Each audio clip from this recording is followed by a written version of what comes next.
മിറാഷാണോ മിറാജാണോ എന്നറിയത്തില്ല. പടം കണ്ടു. ജിത്തു ജോസഫിൻ്റെ സംവിധാനത്തിൽ ആസിഫ് അലി നായകനായി വന്ന പടം. പക്ഷെ പടം കണ്ടിട്ടൊരു കാര്യം പറയാനുള്ളൂ, വെറും ശരാശരി നിൽക്കുന്ന ഒരു സിനിമ.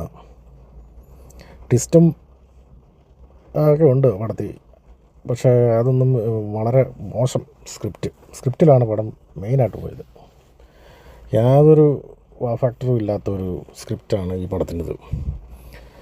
ഇൻ്റർവെൽ വരെ വളരെ മോശമായിട്ടുള്ള രീതിയിലാണ് പടം പോയിക്കൊണ്ടിരിക്കുന്നത്. ഇൻ്റർവെല്ലിന് ശേഷം പടം കുറച്ച് ഗ്രിപ്പിങ്ങിലൊക്കെ കയറുന്നുണ്ടെങ്കിലും പടം പോരാ.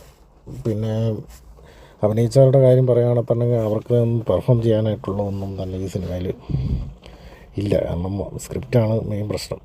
എല്ലാവരും ഈ സിനിമയിൽ അഭിനയിച്ച എല്ലാവരും നല്ല രീതിയിൽ അഭിനയിക്കുന്ന ആൾക്കാരാണ്, പക്ഷേ മോശം സ്ക്രിപ്റ്റ് തന്നെയാണ് ഇതിൻ്റെ മെയിൻ ഡ്രോബാക്ക്.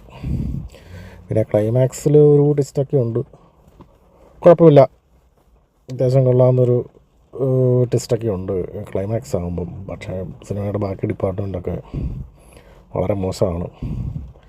അതുകൊണ്ട് തന്നെ ആസിഫ് അലിയുടെ തുടർച്ചയായ അടുത്ത പരാജയം ഏറെക്കുറെ ഉറപ്പാണ്.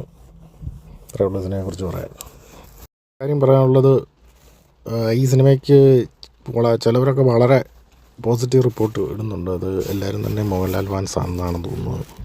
കാരണം ലോക ഇപ്പോൾ ഒരു ഇൻഡസ്ട്രിയൽ ഹിറ്റ് ഇതിലേക്ക് പോയിക്കൊണ്ടിരിക്കുന്ന ഒരു സമയമാണ്. അപ്പം അതിൻ്റെ കളക്ഷൻ കുറയാൻ വേണ്ടിയിട്ടായിരിക്കും. ഇതിന് പക്ക പോസിറ്റീവ്. പിന്നെ അടുത്തൊരു D3 ജിത്തു ജോസഫ് തന്നെ ആയതുകൊണ്ടായിരിക്കും അവർ ഭയങ്കര പോസിറ്റീവ് റിപ്പോർട്ടാണ് പറയുന്നത്. പക്ഷേ അതിലൊന്നും നമുക്ക് വലിയ കാര്യമില്ല.